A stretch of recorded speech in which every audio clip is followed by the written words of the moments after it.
Je m'appelle Maurizio Gucci. Peut-être que mon nom évoque des images de luxe, de mode, de succès. Mais ma vie ne se résume pas à cela.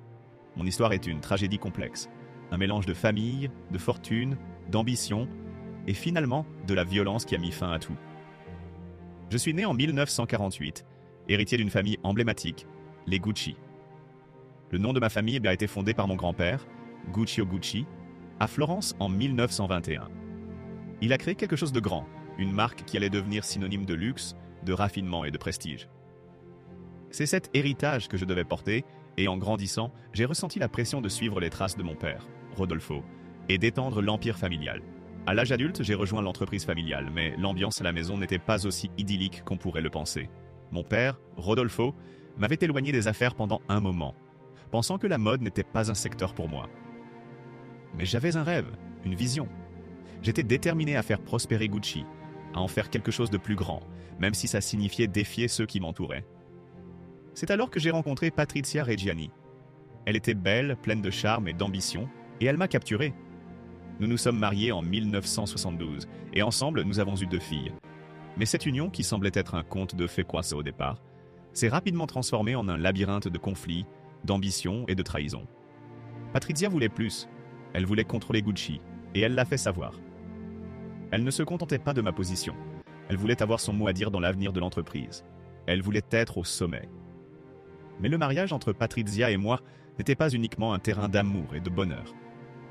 Notre relation est devenue de plus en plus tendue, marquée par des luttes de pouvoir.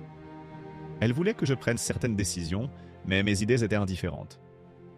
Au fil des ans, j'ai pris des décisions difficiles pour l'entreprise, parfois à l'encontre des désirs de ma femme, et c'est ce qui a accentué les fractures dans notre relation. En 1983, après plusieurs années de mariage, nous avons divorcé. La séparation a été brutale. La guerre des biens, des enfants et surtout du contrôle de Gucci a éclaté. J'ai essayé de reprendre le contrôle de la société familiale, mais la tension avec Patrizia n'a cessé de grandir. Elle ne voulait pas me laisser partir si facilement, et pour elle, j'étais une sorte de traître qui avait brisé nos rêves de grandeur ensemble. Mais ce qui s'est passé ensuite est inimaginable, même pour moi, un homme plongé dans l'histoire du luxe et de la mode. Le 27 mars 1995, alors que je quittais mon appartement pour aller travailler, je fus abattu. Il était tôt le matin et je venais tout juste de monter dans ma voiture. Un coup de feu retentit et tout s'arrêta. Ce jour-là, Patrizia, ma propre ex-femme, avait mis en place mon assassinat. Elle m'avait fait tuer. Elle avait orchestré cette fin tragique, convaincue qu'elle était la victime dans l'histoire, mais incapable de comprendre que la vengeance, la cupidité et la jalousie ne mènent à rien d'autre qu'à la destruction.